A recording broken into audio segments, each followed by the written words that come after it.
when in reality, that couldn't be further from the truth. For one, women didn't have the right to vote around a century ago, and up to 35% of the U.S. is now made up of minorities. So we're actually much more culturally progressive and tolerant than we've ever been in human history. Now, I want you to take a look at this picture. It's from a high school in the U.S. At a prom, and you can see a couple.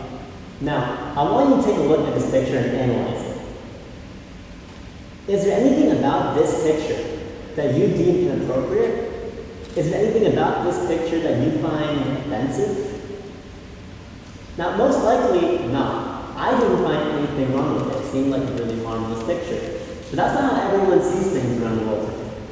Here's a tweet in response to this picture from our buddy Jeremy Lane. And he says, in response to the picture, that my culture is not your goddamn prom dress. Now, as you can see, Jeremy isn't very happy with this post. And I disagree with his claim. He's saying that the girl shouldn't be allowed to wear a Chinese dress to a prom as she's not Chinese. But whenever I wear a t-shirt, should I not be allowed to wear a t-shirt because it originates from the UK in terms of culture? Similarly, why should she not be allowed to wear a Chinese dress if she's not Chinese? If anything, her wearing a Chinese dress empowers Chinese culture and makes the scene more diverse. And it makes the place more vibrant. And it lets people know that they can wear whatever they want, no matter their background, or where the dress originates from. Another thing you might tell me is that it has almost 170,000 likes. There has to be some kind of authenticity to this claim. There has to be something in this claim that's valid. But the amount of people that agree with it doesn't necessarily make it any more correct.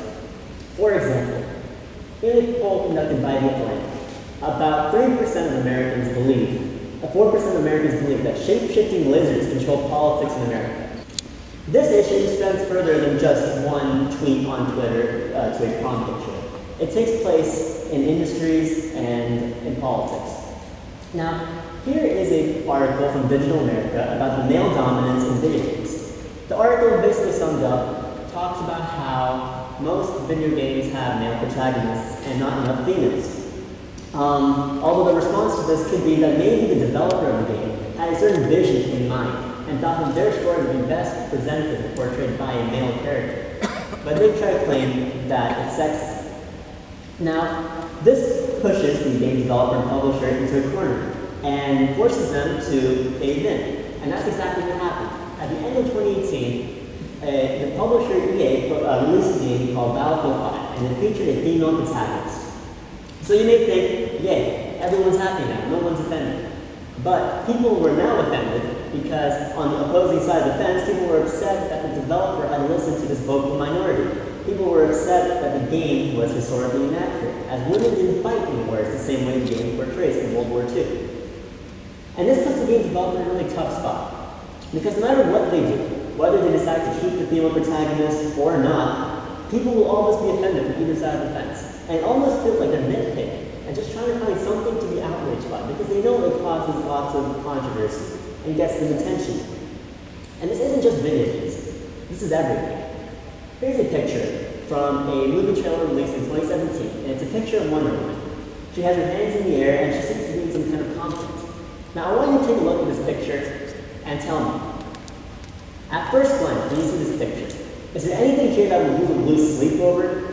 Is there anything in this picture that you think that's inappropriate? Now, most likely not. But my point about people being offended by absolutely anything really shows here.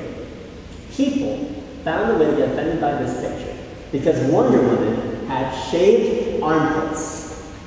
I couldn't make this up if I tried. Here's an article about how lots of vocal and extreme feminists, who are obviously a minority, spoke out about Wonder Woman having shaved armpits. They said it was misogynistic and that it forces a perception of women down people and that it should not be allowed.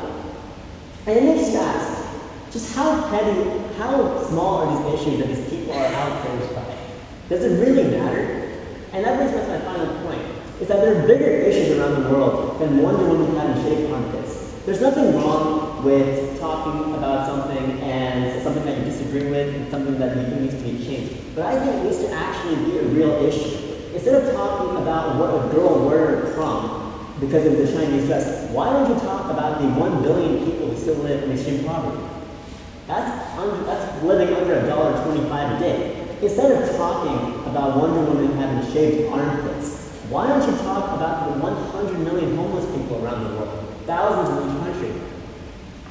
Also, people like Jeremy Lamb who create race debates and say that things are racist even though they really aren't, what they do is they make the issue of racism worse. Because when real racism does happen, the same vocal minority also speaks out against that. But then people say, you know, you're the same guy last week who was talking about a girl wearing a dress, a Chinese dress, and called it racist.